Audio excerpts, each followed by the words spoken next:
जलाया है तब जाके कहीं हमने सर पे ये केसरी रंग सजाया है। मेरी ज़मीं अफसोस नहीं जो तेरे लिए 100 दर्द सहे, महफूज रहे तेरी आन सदा चाहे जान मेरी ये रहे ना रहे।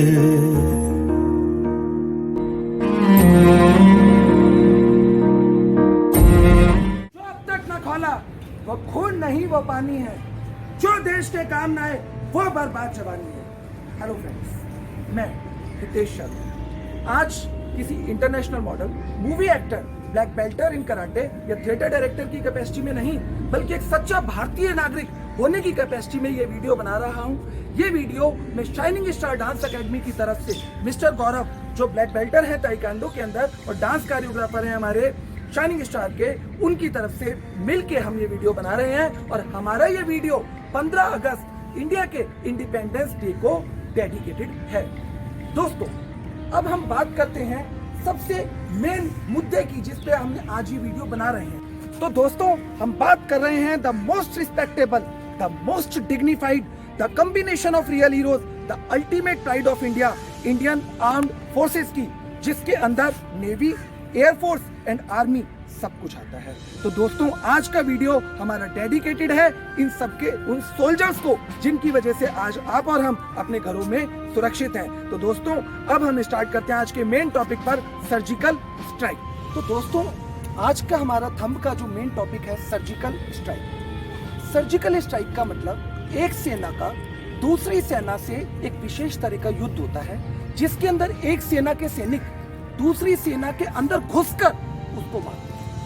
इसके अंदर एक मेन इंपॉर्टेंट बात का ध्यान रखा जाता है कि हमारा उनके सिविलियन से कोई भी झगड़ा नहीं है, क्योंकि हमारा झगड़ा जो है उस मानसिकता से है जो उन्हें हमारे प्रति द्वेष उत्पन्न करने के लिए प्रेरित करती है। तो हम इसमें यह कोशिश करते हैं कि सिविलियंस का किसी भी तरह का कोई नुकसान ना हो, और इसकी जो सूचना है वो बहुत ही गोपनीय रखी जाती है। तो दोस्तों, अब हम सर्जिकल स्ट्राइक को समझने की कोशिश करते हैं इंडिया के संदर्भ में।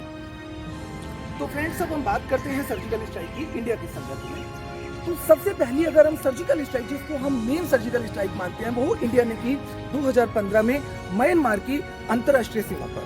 तो 10 जून को हमने ये सर्जिकल स्ट्राइक की, क्योंकि 4 जून को NSCN ने मणिपुर के चंदेल जिले के खेपलांग जगह आप कह सकते हैं, वहां पर जो 6 डोगरा रेजिमेंट के सैनिक थे उन पर वार कर दिया, और जिसमें करीबन हमारे 18 सैनिक मारे गए। उस टाइम हमारे की सेना के प्रमुख, हमारे पूर्व राष्ट्रपति हम बात करते हैं उनकी, वो हैं हमारे प्रणब मुखर्जी साहब, और हमारे जनरल थे उस टाइम पे मिस्टर दलबीर सिंह, और अगर हम चीफ की बात करते हैं तो वो थे हमारे मनोहर पारिकर साहब, जो चीफ थे उस टाइम पे डिफेंस के। तो हमारी इंडियन एयरफोर्स ने एंड 21 पैरा SF ने मिलकर ये योजना बनाई, और म्यांमार की जो अंतर्राष्ट्रीय सीमा थी उसमें घुसकर उस पर वार किया, और NSCN और KYKL के 2 आतंकी कैंपों को खत्म कर दिया, क्योंकि हमारा उद्देश्य उनके आतंकवादियों को खत्म करना था, ना कि वहां के लोगों पर किसी तरह की कोई प्रॉब्लम इंपोज करना। उसके बाद अगर हम बात करते हैं तो हमारे 70 कमांडोज इसके अंदर शामिल थे। हमने कई राइफल्स का यूज किया, रॉकेट लॉन्चर्स का यूज किया, और इसके अंदर हमने देखा जाए तो चश्मे जो होते हैं, नाइट विजन के चश्मे, उनका भी यूज किया। 17 हेलीकॉप्टर हमने स्टैंड बाय पे रखे थे कि जरूरत पड़ने पे वो काम आ सकते हैं। ये ऑपरेशन हमारा कोई 40 मिनट के अंदर हमने कंप्लीट कर लिया, और 158 आतंकवादियों को हमने इसमें सफाया कर दिया। तो देखिए दोस्तों, ये थी हमारी म्यांमार के अगेंस्ट की सर्जिकल स्ट्राइक, क्योंकि उन्होंने हमारे ऊपर हमला किया था। ये हमने उनसे लड़ाई नहीं की, ये हमने उन्हें रिस्पॉन्ड किया। लेकिन ये लोग बार बार भूल जाते हैं कि हिंदुस्तान के युवक, हिंदुस्तान के जवान जिस टाइम पर हिंदुस्तान की जय करते हैं तो हिंदुस्तान की जय करके ही वापस लौटते हैं। तो अगर हम सेकंड सर्जिकल स्ट्राइक की बात करते हैं तो वो ही हुई हमारी उरी एरिया के अंदर की। उरी एरिया जम्मू एंड कश्मीर के अंदर है। सबसे मेन क्या हुआ कि 18 सितंबर की बात है, सुबह 5:30 बजे इंडियन स्टैंडर्ड टाइम आप समझते हैं, सुबह 5:30 बजे हमारे सोते हुए निहत्थे सैनिकों पर पाकिस्तान वालों ने हमला कर दिया और उसमें करीबन हमारे 18 सैनिक मारे गए और हमने बदले में उनके 4 आतंकियों को ढेर कर दिया। ये स्ट्राइक के पीछे उनका पर्पस था कि बैटालिक के अंदर घुसकर प्रशासनिक ब्लॉक में खून खराबा किया जाए। इसका जिम्मेवारी की अगर हम बात करें तो जिम्मेवारी ली उनकी जैश-ए मोहम्मद जो एक आतंकी संगठन है, उसने इसकी जिम्मेवारी ली। इंडियन एयरफोर्स ने बदले में आर्टिलरी फायर करवाई, जो लॉन्ग रेंज आर्टिलरी फायर जिसको कहते हैं। अब समय था हिंदुस्तान का पाकिस्तान में घुसकर उसे मार। इसके लिए यहाँ पर 2 चीजें बनाई गई, एक का नाम था मेजर एक्स और एक का नाम मेजर जेड। और अभी तक इन दोनों के नाम बहुत ही गोपनीय रखे गए हैं, जो सिर्फ कुछ पर्सनल लोगों तक ही सीमित है। तो मेजर एक्स का काम था एयरफोर्स से रिलेटेड और मेजर जेड का काम था एलओसी पार करना। दूसरा काम आतंकियों पर नजर रखना और तीसरा काम वहां पर छोटे छोटे रास्तों को खोजना। अब हमने क्या किया कि 28 सितंबर रात के 8:15 बजे की बात है, मेजर एक्स और मेजर जेड दोनों को उनका कार्यभार सौंप दिया गया। 29 सितंबर को सुबह 12:10 AM पर मेजर एक्स ने अपनी पोजीशन ली और मेजर जेड ने 2 बजे पाकिस्तान के, यहाँ से आप कह सकते हैं 300 किलोमीटर दूर एरिया, वहां पर उनके बेस फायर को उड़ा दिया। उनके और बेस फायर को उड़ाने के बाद सुबह 5:15 बजे से लेकर और 6 बजे तक वहां पर रॉकेट लॉन्चर किया। लेकिन खतरा तब तक टला नहीं था जब तक कि हमारे लोग हमारे देश में वापस नहीं आ गए, इंडिया की सीमा में वापस नहीं आ गए।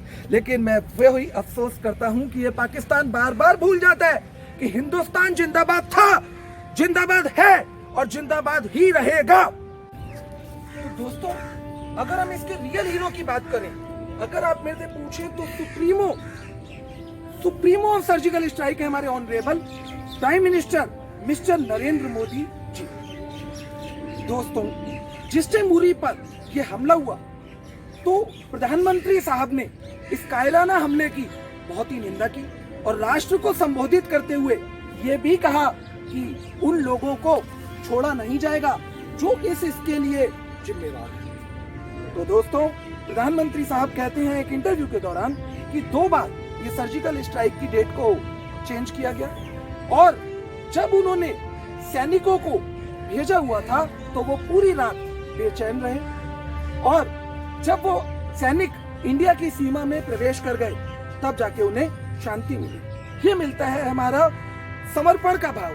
हमारे आदरणीय प्रधानमंत्री साहब में सैनिकों के प्रति कितना लगाव और समर्पण है ये हम समझ सकते हैं। तो अगर हम लेटेस्ट सर्जिकल स्ट्राइक जो 3rd नंबर पे हमारी आती है और बहुत इंपॉर्टेंट सर्जिकल स्ट्राइक है, वो हुई 26 फरवरी 2019 को बालाकोट एरिया में। एक्चुअली क्या हुआ कि 12 मिराज 2000 जेट्स ने हमला किया, आतंकवादी तंबू जो आप कह सकते हैं, और जिसमें 200 से 300 आतंकवादी मारे गए। पाकिस्तान मीडिया इसका खंडन करता है कि ऐसा कुछ नहीं हुआ, लेकिन इंडियन मीडिया इसको बहुत अच्छे से एक्सेप्ट करता है। इसका रीजन क्या था? इसका रीजन था कि पुलवामा में कुछ दिन पहले एक एरिया है लेथापुरा, उस एरिया के अंदर 46 हमारे पुलिस के जो रिजर्व में रहते हैं एक ट्रक से यात्रा कर रहे थे, उन पर एक आत्मघाती हमला हुआ जिसमें वो सारे के सारे मारे गए। तो हमने उनसे बदला लेने के लिए ये सर्जिकल स्ट्राइक रखी। उम्मीद करता हूँ दोस्तों कि आपको हमारा देशभक्ति का ये छोटा सा प्रयास जरूर अच्छा लगा होगा। अगर आप हमारे इस वीडियो को इंडिया के जन जन तक पहुंचाएं, इस वीडियो को ज़्यादा से ज़्यादा शेयर करें, हमारे चैनल को सब्सक्राइब करें और अपना वैल्यूएबल यूट्यूब कमेंट हमें दें तो हमें बहुत अच्छा लगेगा, और आपके कमेंट हमें प्रोत्साहन देंगे, और शाइनिंग स्टार आने वाले टाइम में ऐसे और वीडियोस के साथ आपके साथ जल्दी ही हाजिर होगा। इसी के साथ मैं अपने शब्दों को विराम देता हूँ।